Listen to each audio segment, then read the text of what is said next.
নমস্কার বন্ধুরা, কেমন আছেন সবাই? একটা নতুন ভিডিওতে সবাইকে স্বাগত জানাই। আজ আপনাদের নিয়ে যাব এমন এক জায়গা যেখানে থাকবে পাহাড়, জঙ্গল এবং ঝর্ণার সাথে অজানা কিছু ইতিহাসের ছোঁয়া। ইতিহাসের অজানা স্রোতে মিশে যেখানে চেখে দেখতে পারেন এখানকার সব বিখ্যাত মিষ্টি। একদম রাজার হালে থেকে যেখানে পাবেন মন ভরানো সব খাবার। তো চলুন আর কথা না বাড়িয়ে এবার আপনাদের নিয়ে যাই সেই জায়গায়। 27 নভেম্বর 2024 রাত 9টার মধ্যে পৌঁছে গেলাম হাওড়া স্টেশন, যেখান থেকে ধরলাম রাত 9:40 1307 হাওড়া জামালপুর সুপার এক্সপ্রেস।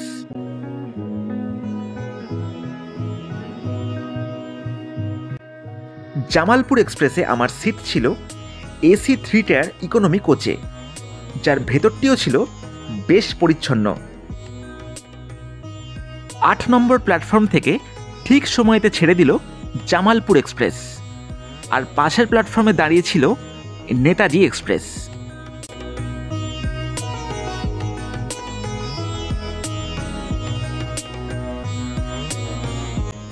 এইভাবেই হাওড়া স্টেশনকে বিদায় জানিয়ে প্রায় এক রাতের সফরে ভোর 3:30 নাগাদ পৌঁছলাম আমার আজকের গন্তব্য সাহেবগঞ্জ।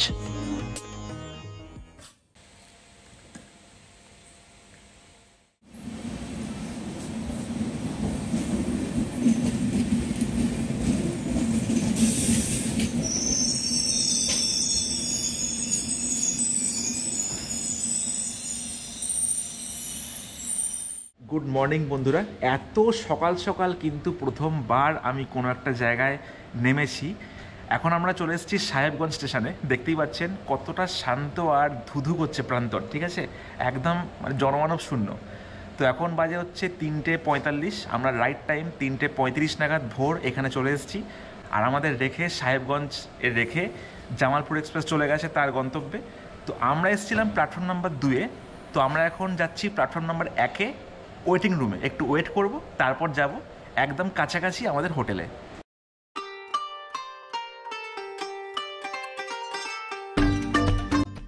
এই স্টেশনে বিশ্রাম নেওয়ার জন্য আছে ডরমিটরির ব্যবস্থা।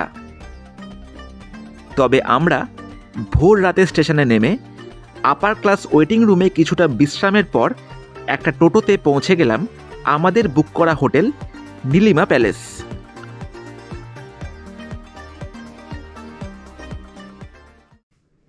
বন্ধুরা, ভোর রাতে একদম চলে এসেছি আমাদের হোটেল সাহেবগঞ্জের হোটেল নীলিমা প্যালেসে। আর হোটেলটা কিন্তু খুবই সুন্দর। আপনাকে এখন রাত্রির আছে বলে আমি দেখাতে পারলাম না, সকাল আমি পরে দেখাচ্ছি। আর আমি যেই রুমে আছি রুম নাম্বার 204, খুবই দারুণ রুমটা কিন্তু আছে। এই হচ্ছে পুরো রুমটা, দেখুন, দারুণ একটা স্পেসিয়াস রুম, ডাবল বেডরুম বলতে পারেন।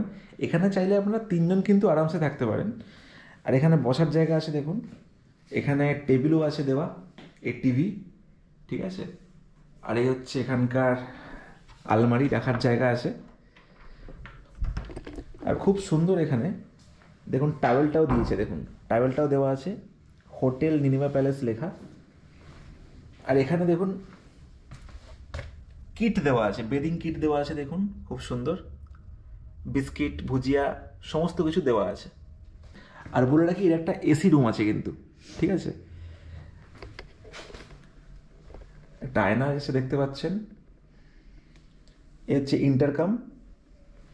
আর এই হচ্ছে এখানকার ওয়াশরুমটা, দেখুন খুব সুন্দর নিট ক্লিন একটা ওয়াশরুম।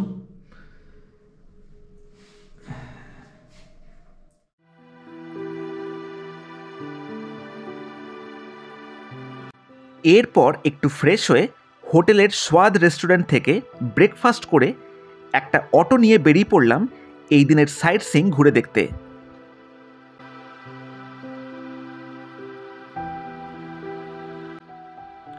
ঝাড়খণ্ডের এক প্রাচীন শহর ও বন্দরনগরী হল এই সাহেবগঞ্জ। জানা যায় গঙ্গার তীরবর্তী এই জায়গাতে এখানে ব্যবসা বাণিজ্যর ফলে এককালে ছিল ইংরেজদের বসবাস। তাই সাহেবদের গঞ্জ থেকে সাহেবগঞ্জ নামের উৎপত্তি। বন্ধুরা, সাহেবগঞ্জ ঘুরতে ঘুরতে প্রথম স্পট চলে এসেছি একটু দূরে এখান থেকে, তার নাম হচ্ছে মতি ঝর্ণা। দেখতে পাচ্ছেন একটা ঐতিহাসিক জায়গা, আর এখানে ঢোকার আগে কিন্তু টিকিট কাটতে হবে, জনপ্রতি 5 টাকা করে কিন্তু লাগবে। এই দেখুন, এটা হচ্ছে টিকিট কাউন্টার আছে, 5 টাকা করে লাগে। আর এই হচ্ছে দেখুন গেটটা, ঠিক আছে, এই মতি ঝর্ণা। তো চলুন আমরা যাই সামনের দিকে। মাঝখানা রাস্তার চারিদিকে পাহাড় আর জঙ্গল, তার মধ্যে দিয়ে আমরা হেঁটে যাচ্ছি। দুর্দান্ত লেভেলের কিন্তু লাগছে। এই হচ্ছে পাহাড়ের সিন, পাহাড় আর জঙ্গল, আর সামনে দেখুন লেখা আছে মতিনাথ ধাম, শিব মন্দির। ঠিক আছে, আমরা তো ঝর্ণা দেখবই, আর সেখানে একটা কিন্তু মন্দিরও আছে মনে হচ্ছে। তো চলুন আপনাকে দেখাই। ভূবিজ্ঞানীদের মতে আজ থেকে প্রায় 16 কোটি বছর আগে এই সমগ্র জায়গাটি ছিল সমুদ্রের নিচে। মতি ঝর্ণা যেখান থেকে নির্গত হচ্ছে, আগে সেখানে ছিল একটা আগ্নেয়গিরি। সেই আগ্নেয়গিরি 15 থেকে 16 বার বিস্ফোরণের পরে যে লাভা নির্গত হয়, তা থেকেই এই জায়গাটি তৈরি হয়।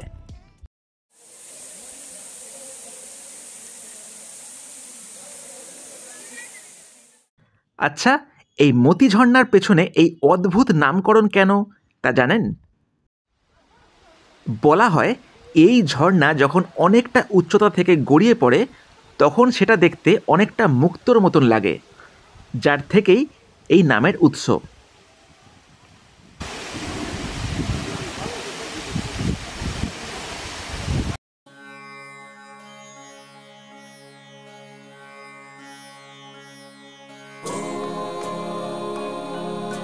এছাড়াও এখানে আছে মতিনাথ ধাম, যেই মন্দির প্রায় 1000 বছরের বেশি পুরনো।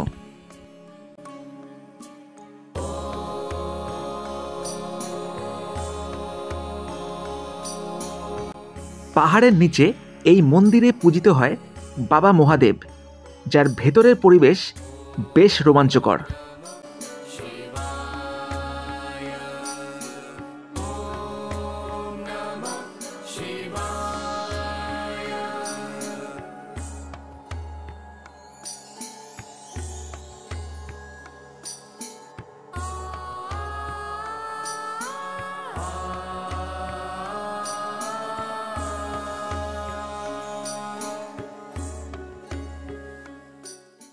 আর বলে রাখি, সাহেবগঞ্জ শহর থেকে কিন্তু এই মতি ঝর্ণার ডিস্টেন্সটা মোটামুটি তা 15 কিলোমিটার মতন আছে।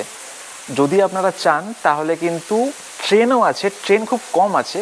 এই মতি ঝর্ণা যেখানে আছে তার নিয়ারেস্ট রেলওয়ে স্টেশনের নাম হচ্ছে মহারাজপুর, আর মহারাজপুর থেকে এই ঝর্ণার ডিস্টেন্সটা ওই 4-5 কিলোমিটার মতন আছে। কিন্তু সব থেকে ভালো আমি সাজেস্ট করতে পারি, আপনারা যদি সাহেবগঞ্জ আসেন, ওখান থেকে একটা অটো করে পুরো ফুল সাইট সিন যদি করেন, তাহলে কিন্তু এই মতি ঝর্ণাটাও পড়ছে এই সাইট সিনের মধ্যে।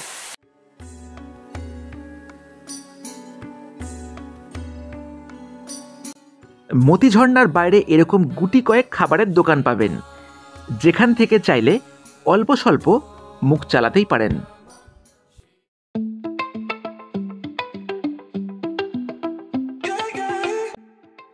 মতি ঝর্ণা দেখার পরে এবার চলে আসলাম 17 কিলোমিটার দূরে মহাপ্রভু শ্রী চৈতন্যদেবের স্মৃতি বিজড়িত কানহাইয়া স্থান।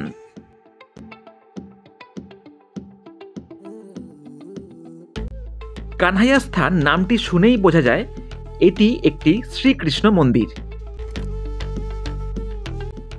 জানা যায় মহাপ্রভু শ্রী চৈতন্যদেব একবার যখন বৃন্দাবনে যাচ্ছিলেন, তখন সেই পথে তার সাথে দেখা হয়ে যায় শ্রীকৃষ্ণের সাথে। মন্দিরের ভেতরের পরিবেশটি দারুণ লাগলো, যেখানে দেখলাম চৈতন্য মহাপ্রভুর পদচিহ্ন।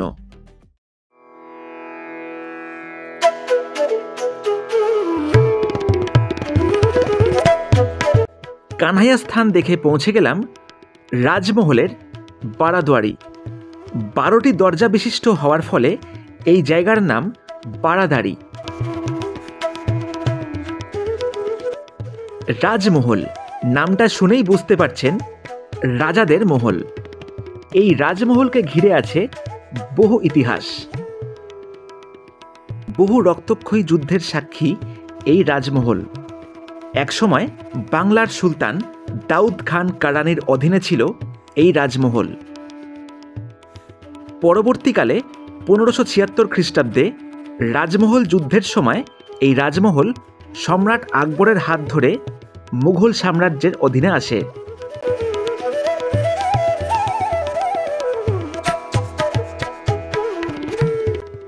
1595 সালে মানসিংহ এবং 1639 সালে শাহু সুজার আমলে দুবার বাংলার রাজধানী হয় এই রাজমহল, এবং সেই সময় থেকেই দুর্দান্ত সব স্থাপত্য গড়ে ওঠে এখানে।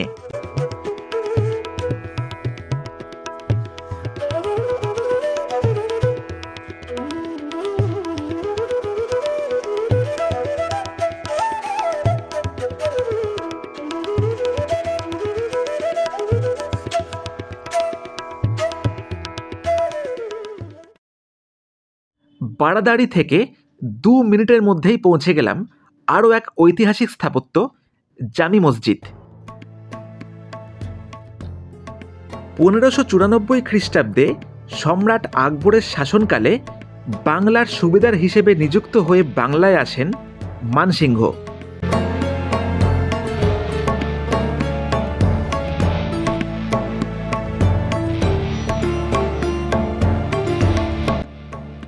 বাংলার সুবেদার হিসেবে নিযুক্ত হয়ে তিনি বাংলার রাজধানী স্থানান্তরিত করেন রাজমহলে এবং সেই জায়গার নাম দেন আকবরনগর।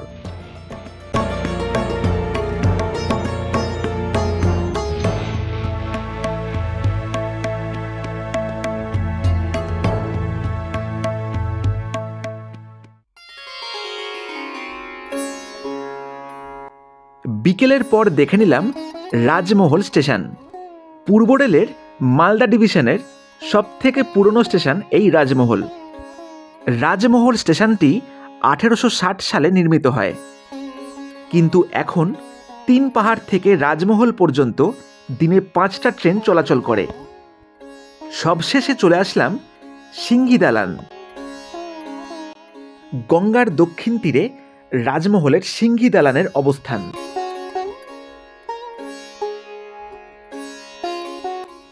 এখানে গঙ্গা কিন্তু বেশ অনেকটাই চওড়া, আর উল্টো দিকে আছে পশ্চিমবাংলার মালদা জেলার মানিকচক।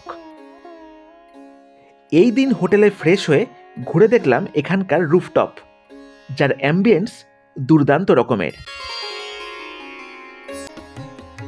এরপর সোয়াদ রেস্টুরেন্ট থেকে ডিনারে নিলাম মন ভরা ভালোবাসা মেশানো পেট ভরা বিরিয়ানি।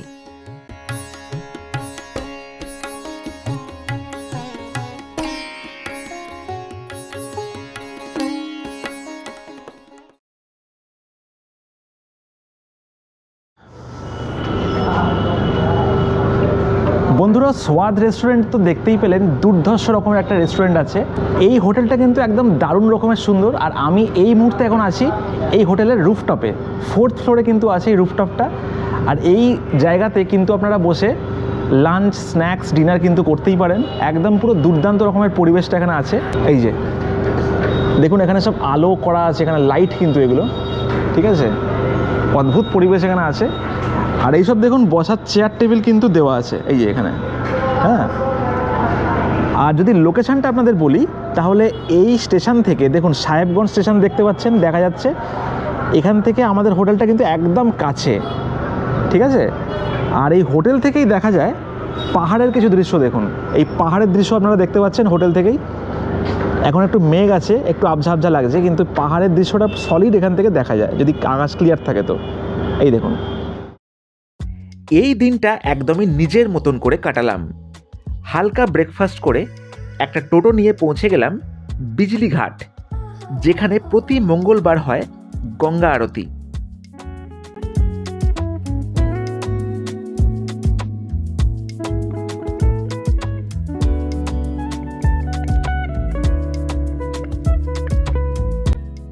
বিজলি ঘাট দেখে পৌঁছে গেলাম স্টেশন বাজারের কাছে প্রায় 107 বছরের পুরনো মিষ্টির দোকান মহারাজা সুইটস, যেখান থেকে কিনে ফেললাম এখানকার কিছু বিখ্যাত মিষ্টি।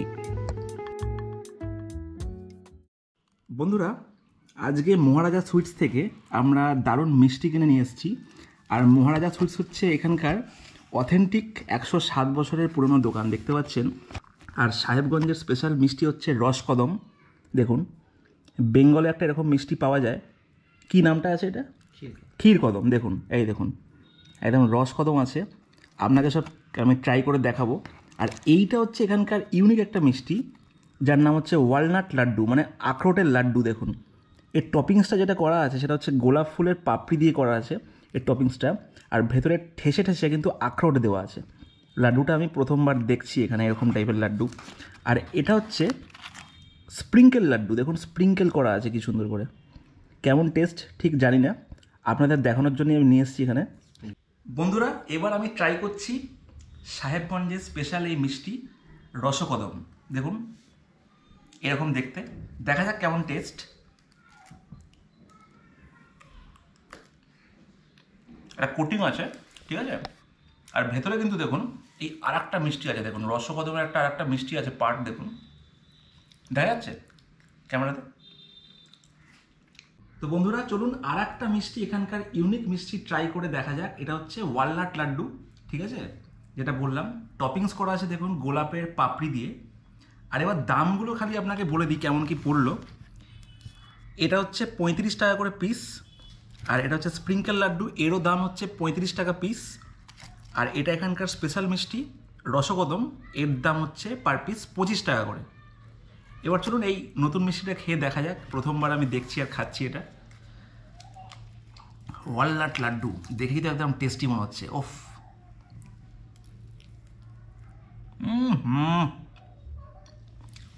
একটা কামড় দিলাম, ফার্স্টে গোলাপের পাপড়ি একদম মুখের মধ্যে ঢুকে গেল, ঠিক আছে, কোটিং, হিউজ কোটিং একটা আছে। তারপর দেখুন একটা দারুণ লাড্ডু কিন্তু এর মধ্যে আছে।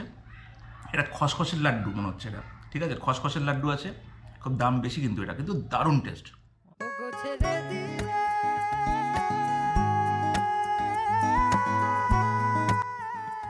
এই দিন আপনারা চাইলে ঘুরে দেখতে পারেন দূরের কিছু দ্রষ্টব্য, যার মধ্যে উল্লেখযোগ্য ফসিল পার্ক, বিন্দুবাসিনী টেম্পল এবং শিবগাড়ি।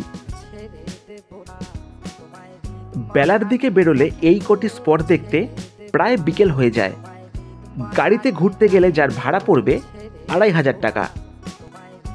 এই দিনটা একটু নিজের মতন করে কাটিয়ে রাত 11টা 45 মিনিটে ধরলাম জামালপুর হাওড়া এক্সপ্রেস, যেই ট্রেনে ফিরে চললাম হাওড়ার উদ্দেশ্যে।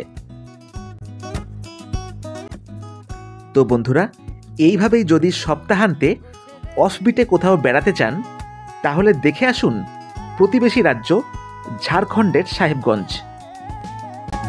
ছেড়ে দেব না তোমায়,